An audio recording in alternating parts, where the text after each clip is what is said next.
آج مسلمان روح کو غذا تو دے رہے ہیں لیکن جلدی جلدی کی غذا دے رہے ہیں. نماز جلدی سے پڑھ لی اور نماز میں کاروبار بھی سوچ لیے اور نماز میں تیسری رکعت میں جڑ گئے. جب تک اچھی نماز نہیں دیں گے روح کو، روح کبھی انسان کی بچی نہیں بنے گی.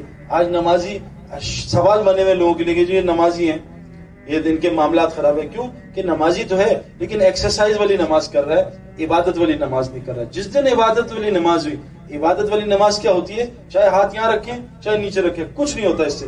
کتابوں میں ساری نمازیں ثابت ہیں. ہاتھ چھوڑ کے بھی نماز ہو جاتی ہے، حضور نے پڑھی ہے. ہاتھ رفع دین میں بھی نماز ہو جاتی ہے. یہ اختلاف چلتے رہیں گے. میں نے کرکٹ 4 لڑکوں سے سیکھی، عمران خان، سلیم ملک، اعجاز احمد، وسیم اکرم. چاروں میں اختلاف تھا باتوں میں، چاروں گریٹ پلیئرز تھے. آپ 20 ڈاکٹر کے پاس، ہارٹ سرجنز کے پاس جائیں، سب میں اختلاف ہوگا. چاروں صحیح ہوں گے، چاروں آپ کا علاج کر دیں گے. کوئی ڈاکٹر آپ کو پیراسیٹامول دے گا، کوئی پیناڈول دے گا، کوئی آپ کو زینکس سونے کے لیے دے گا، کوئی لیکزروٹل نہیں دے گا. نیند سب سے آ جاتی ہے. تو اتنے لیکن 90% دین برابر ہے. پہلے 90% صحیح کر لیں، پھر اللہ تعالیٰ بات میں بھی سمجھا دے گا. نماز کا مقصد ہے کہ میں جیسے اللہ اکبر کروں مجھے اللہ کے علاوہ کوئی چیز یاد نہ ہے. یہ نماز بنا لی، پھر اللہ خود ہی سکھا دے گا نماز کیسے پڑھتے ہیں. ذکر کا مقصد کیا ہے؟ ابھی میں پاکستان سے دور ہوں، مجھے میری ماں یاد آ رہی ہے. اب یہ نہیں کہ میں ماں یاد آنے کا مطلب میں اما اما اما اما شنی، ماں یاد آ رہی ہے، ماں یاد آ رہی ہے، اما اما لگے اللہ یاد ہوں.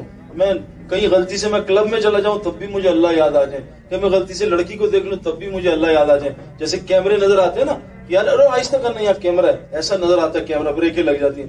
لیکن اللہ نے یہ 2 کیمرے لگائے ہوئے، یہ یاد ہی نہیں آتے. کیوں؟ ذکر نہیں کر رہے، ذکر بھی غلط کر رہے ہیں. ذکر کا مقصد اللہ کا دھیان ہے، اللہ یاد آ رہے ہو کہ مجھے میرا اللہ دیکھ رہا ہے. جس دن یہ نصیب ہو گیا پھر گناہ ہو ہی نہیں سکے گا. جیسے دکان میں کیمرے لگے ہوتے ہیں، کوئی ہاتھ نہیں ڈالتا چوری کے لیے، ٹریفک میں آگے نہیں بڑھتا، سگنل پہ پولیس نظر آ جائے کوئی سگنل توڑ نہیں سکتا، پاگل ہی ہو جو توڑے گا. تو ہم آج پاگل ہوئے ہیں جو اللہ میاں دیکھ رہے ہیں 24 گھنٹے اور اللہ کی نافرمانی کر رہے ہیں، بد نظری کر رہے ہیں. ہم یہ سوچ نہیں رہے کہ اللہ میاں اوپر سے دیکھ رہے ہیں، کیونکہ دل کا یقین کمزور ہوا ہے. تو دل میں وولٹیج اب 220 کی آئے گی. ہمارے محمد یوسف کرسچن تھا، 2001 میں اللہ نے اس کو کلمہ پڑھنے کی توفیق دی، اور وہ بھی بیچارہ گڑبڑ تھا. تو میں اس کو رائیونڈ لے کے جاتا تھا.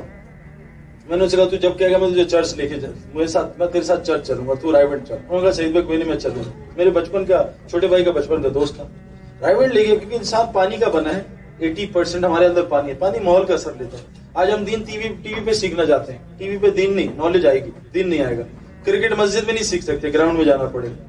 اسنوکر ٹیبل پہ ہاکی نہیں سیکھ سکتے. اسی طرح مسجد میں دین آتا ہے، مسجد میں جانا پڑے گا، ماحول کا اثر. محمد یوسف کو میں ماحول میں لے گیا تو ہمارے بڑوں نے بتایا کہ دیکھو ساری دنیا مانتی ہے اس کائنات کو کسی نے بنایا، تم سب کچھ چھوڑ دو، یہ بنانے والے سے روزانہ سونے سے پہلے دعا کرو، اے میرے بنانے والے مجھے حقیقت دکھا دے. مجھے پتہ نہیں، لیکن اس کام کو سب سے پہلے پرائرٹی پہ لاؤ. ہم نے دین کو یہاں رکھا ہوا ہے. جب ٹائم ملے گا 0 جمع کر لیا، 1 بعد میں لگایا کہ جی انشاءاللہ ٹائم ملے گا تو اللہ کو بھی یاد کریں گے. 0 کی کوئی ویلیو نہیں بن. اب یوسف صاحب دعا کرتے رہا رات کو روزانہ الگ بیٹھ کے 10 منٹ، اے میرے بنانے والے جو بھی ہے مجھے حق دکھا. اور صبح اٹھتے پہلی دعا یہ کرنا کہ اے میرے بنانے والے مجھے حق دکھا.